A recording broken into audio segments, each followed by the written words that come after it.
Aspen University, CJ100 Ethics in Law Enforcement. My name is Andre Rosedale. I'm the instructor for this course.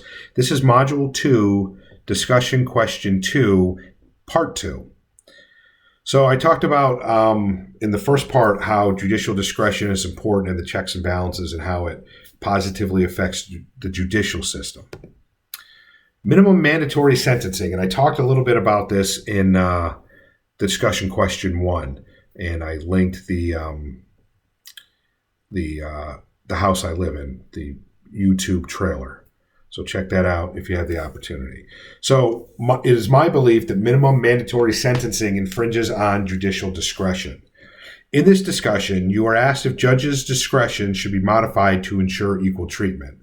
My answer to this question is no. I believe that modifying judicial discretion denies equal treatment. The war on drugs is a perfect example of how creating minimum mandatory sentences and taking away judicial discretion makes applying the laws unequal and unfair. The war on drugs was declared by President Richard Nixon in 1971. Since the war on drugs was declared, minimum mandatory sentencing came about for possession of certain drugs.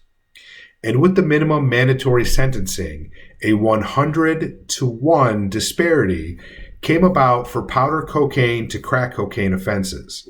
In order to receive the same 5-year, 10-year, or 20-year sentences for possession of powder cocaine, one had to be convicted of possession of 100 times more the amount of the same terms of incarceration a suspect would face if he or she was convicted of possession of crack cocaine.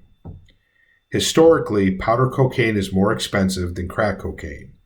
Historically, powder cocaine is more commonly used by those with money, while crack cocaine is used by the less fortunate. Because of this 100-to-1 system, prison populations grew out of control, and it was those from poorer backgrounds serving these minimum mandatory sentences. If you are interested in exploring this subject, I would like to recommend the 2012 documentary, The House I Live In by Eugene Jarecki. I found it on YouTube and Netflix, and there are 3 citations below in the description for this post. I look forward to your response and to your opinion on some of the things I brought up in this process.